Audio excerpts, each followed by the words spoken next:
جو تقریب حضور سے صحابہ سے ثابت ہے ضرور کرو ضرور کرو ضرور کرو. عضوا علیہا بالنواجذ، اپنے دانتوں سے پکڑ لو اس کو. اور جو تقریب ثابت نہیں حضور سے اور صحابہ سے، یقیناً یہ کہیں باہر سے آئی ہے. یا تو ہمارا خاندانی پس منظر جو ہے، اکثر تو ہندوؤں سے مسلمان ہوئے، وہ سادات ہوں، صدیقی ہوں، فاروقی ہوں، عثمانی ہوں، وہی ہیں نا جو باہر سے آئے تھے.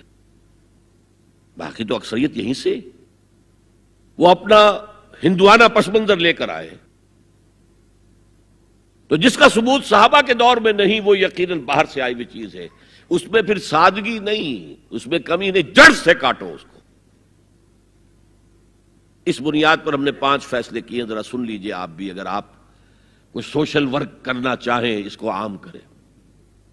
نمبر 1، نکاح مسجد میں.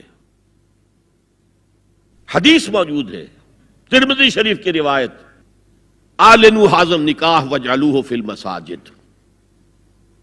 نکاح کا اعلان عام کیا کرو، مسجدوں میں منعقد کیا کرو. میں حیران ہوتا ہوں کیوں نہیں علماء کرام نے اس کی طرف توجہ دلائی. حدیث ہے.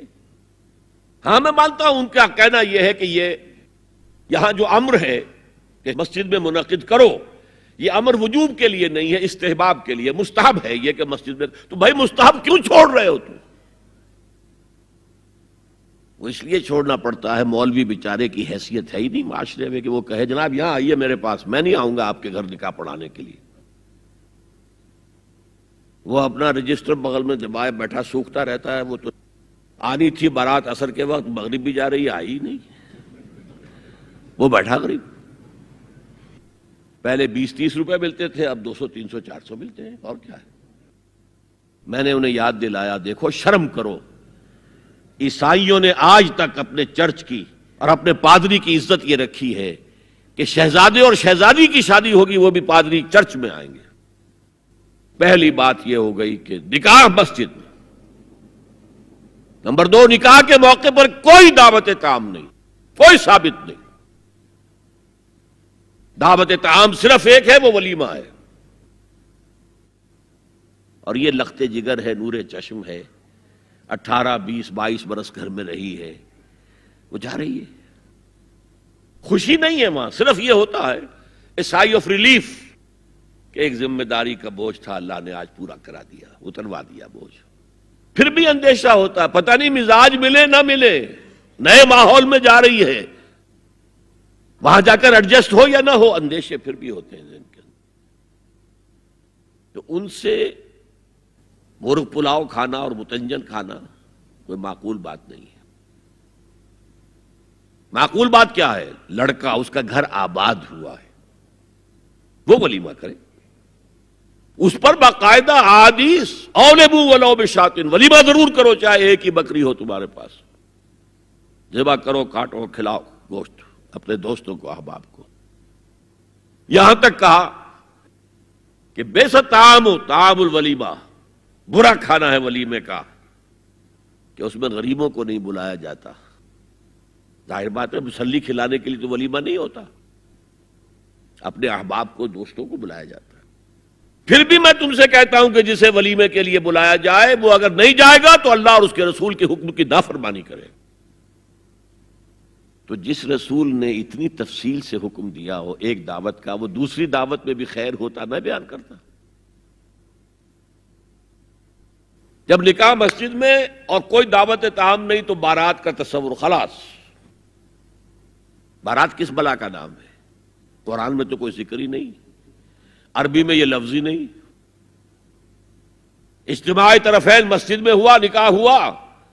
لڑکی کو، حضرت فاطمہ کو رضی اللہ تعالی عنہا، کچھ خواتین جا کر چھوڑ آئی تھی اس حجرے میں جو ایک انصاری صحابی نے حضرت علی کو دیا تھا. ان کا تو کوئی گھر بھی نہیں تھا.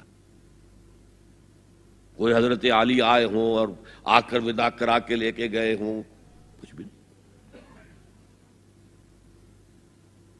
چوتھی چیز، جہیز کا کوئی تصور اسلام میں نہیں. خالص ہندوانہ رسم، خالص ہندوانہ رسم، خالص ہندوانہ رسم. ہندوؤں میں کیوں ہے؟ وہ اس لیے ہے، معقول بات ہے کہ لڑکی کا وراثت میں کوئی حصہ ہے ہی نہیں. وہ تو جب گھر سے نکل رہی ہے کچھ دے دلا کے رخصت کر دو. دان دہیج یہ خیرات ہے، لڑکی کا حق کوئی نہیں ہے گھر پر. اسلام میں تو لڑکی وارث ہے. والد فوت ہوں گے وراثت تقسیم ہوگی، والدہ فوت ہوں گی کوئی ان کی ہے ملکیت وہ تقسیم ہوگی. شادی کے موقع پر کوئی جہیز اسلام میں نہیں، قطعاً نہیں. شادی کو آسان کرو، زنا کو مشکل بناؤ.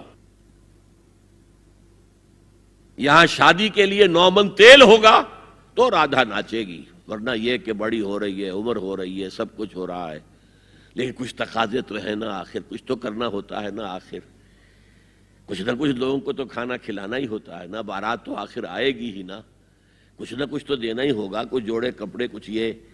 اسلام کا فلسفہ جو میں نے 4-5 باتیں آپ کو بتا، فلسفہ یہ ہے کہ لڑکی کے باپ پر 1 پیسے کا بوجھ نہیں. اس نے لڑکی پال پوس کے تمہارے حوالے کر دیا، اب اور کیا چاہتے ہو تم؟ سارا مرد آزماں، مرد آفرین، مرد کو چیلنج دیا ہے تم مرد ہو.